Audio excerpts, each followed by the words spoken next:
has a defined religious belief. Now, there are some scientists today who have no religious belief. One of my favorite science writers is a man named Chet Ramo. Chet Ramo was involved in InterVarsity, which is one of your Christian programs here on campus in Northeastern universities, but he eventually forsook his faith. And he writes beautiful books. He writes a column in Boston newspapers, and he's an astronomer. And he once calculated the odds. He's an agnostic now. He once calculated the odds. And he talked about the odds of this planet with these electromagnetic forces that result in the exact proportion of magnetism and gravitation and the binding of molecules and carbon and hydrogen and oxygen. The odds of that happening by chance, which he believes. He is not a believer in God.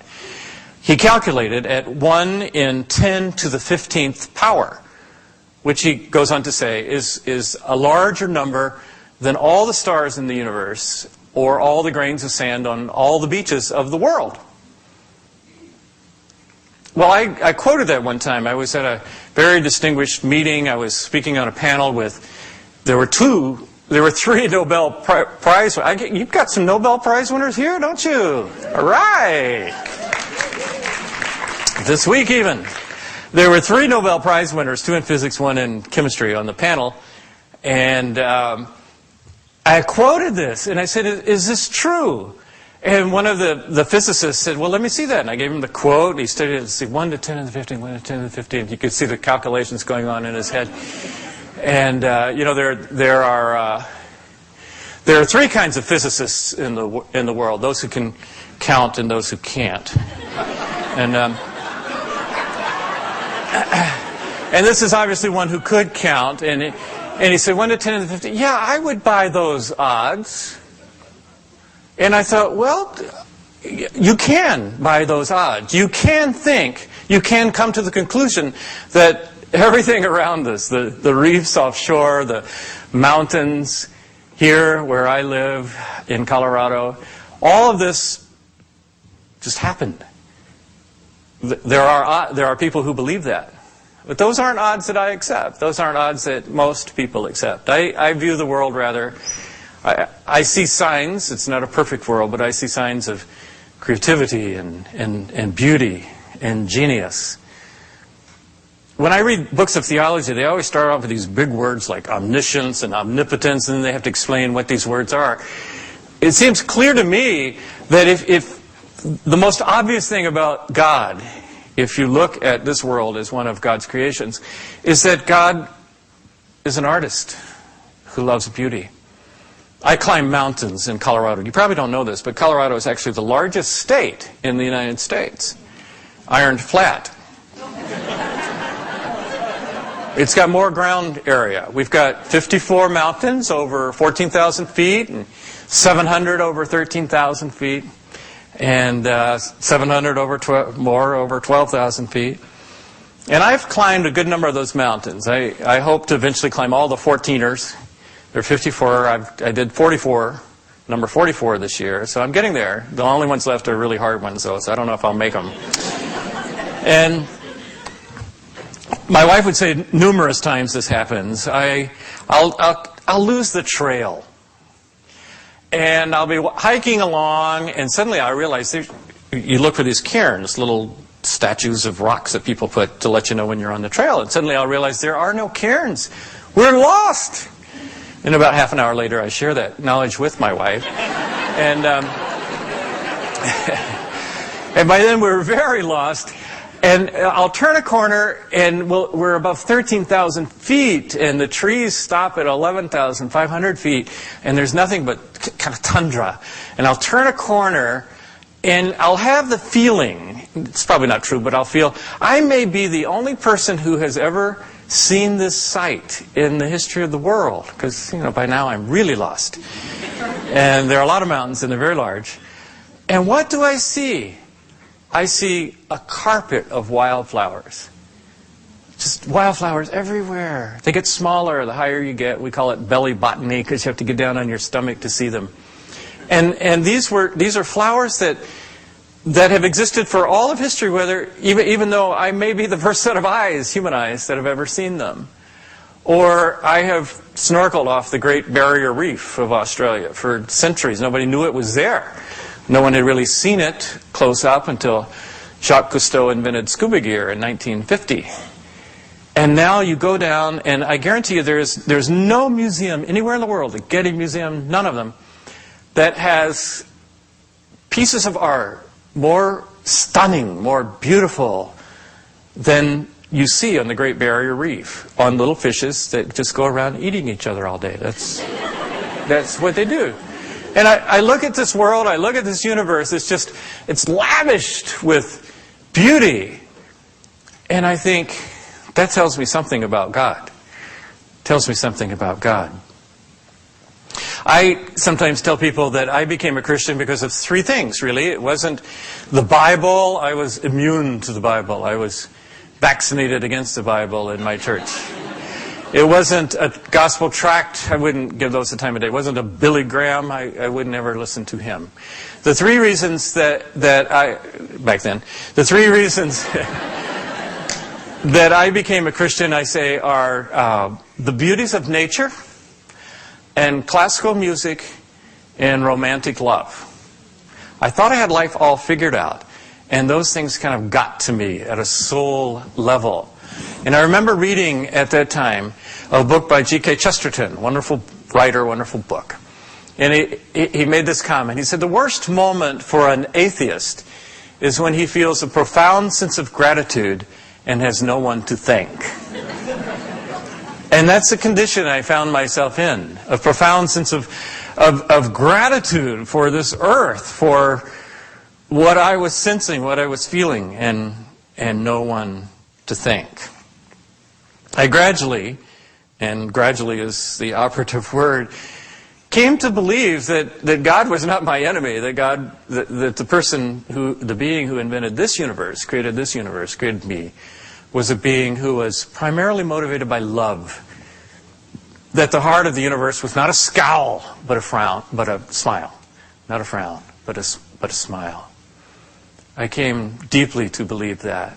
And I've increasingly come to believe that a lot of the things that kind of turn people off to religion, they're looking at the wrong way. Part of the reason they're looking at is because the church doesn't do a very good job of explaining it. But I truly believe, if you'd asked me about, say, 30 years ago, what is your definition of sin? I would have said, well, my definition of sin is God's way of keeping us from having fun. And if you ask me now what your definition of sin is, I would say sin is God's way of keeping us from hurting ourselves, destroying ourselves. I wrote 3 books with a surgeon, British surgeon, who is a world specialist in leprosy. And he was head of there was a leprosarium in Louisiana at the time. It's since been closed due to budget cuts.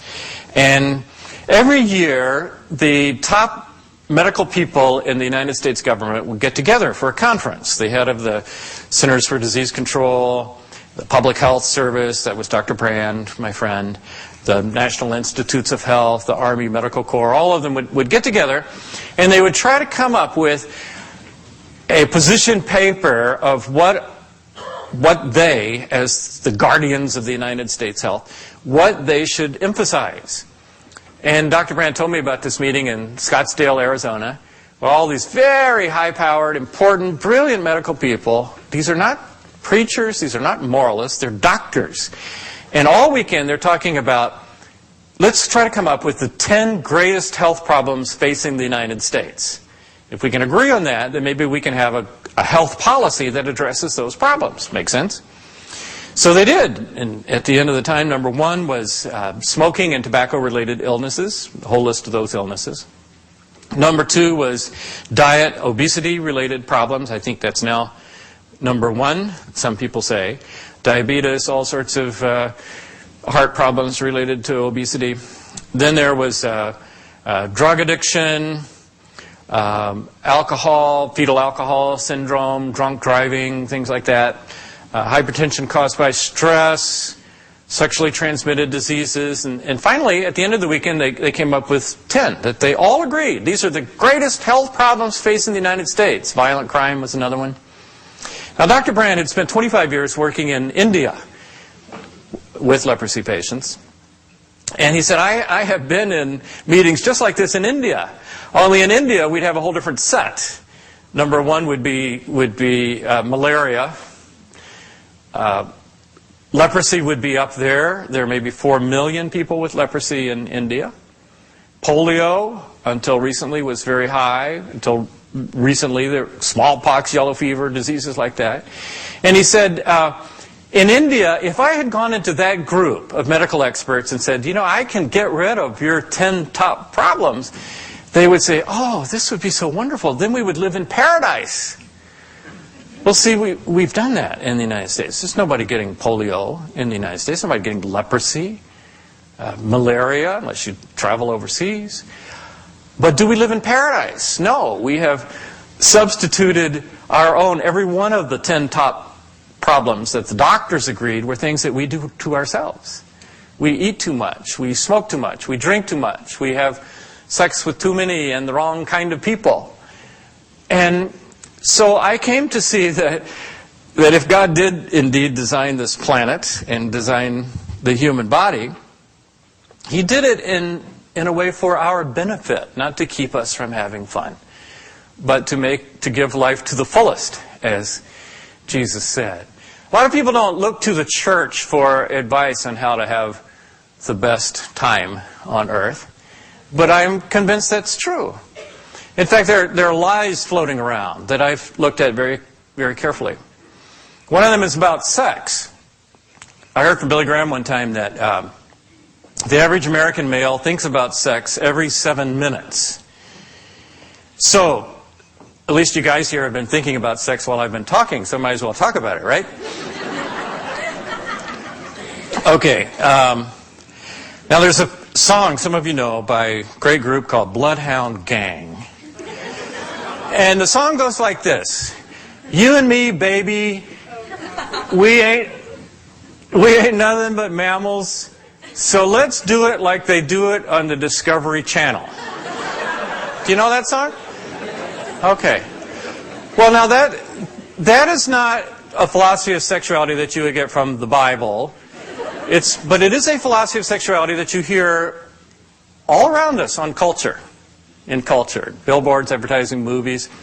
And very clearly in this movie. We're mammals, so let's do it like they do it on the Discovery Channel. And that sounds very attractive because we like sex and we're mammals. But it breaks down. I've been studying mammals. And in fact, in December, I went to South Africa and spent a lot of money going to game preserves. And I watched how they do it on the Discovery Channel.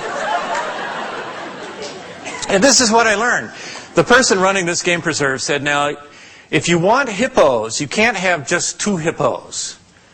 They will never produce any babies. You have to have 3. You've got to have a big male, a slightly smaller male, and a female. Because the only way a male hippo will mate is if he beats up a smaller hippo, and then he'll get excited and mate with the female hippo. Some people would say that is how humans do it, but well, then we looked at lions. Now, lions are very different. They only have sex two times a year. Every 6 months, they go into heat, and it lasts for 72 hours, and they have sex every 20 minutes for 72 hours. They're completely obsessed. And then they forget all about it for the next 6 months. They go around chasing gazelles and impalas and things. Now, I actually live in a part of the country, in Colorado, where I see mammals doing it like they do it on the Discovery Channel. A few weeks ago, it's always about the 3rd week in September, I hear this noise early in the morning. It's a great noise. It's elk bugling. And I go outside, and there's this one bull elk. It's got a big rack. And then there are other little bulls, and their racks aren't quite as big. And for a week or so there, they fight each other until the one with the biggest rack wins. Again, maybe like humans, I don't know. And And then that one who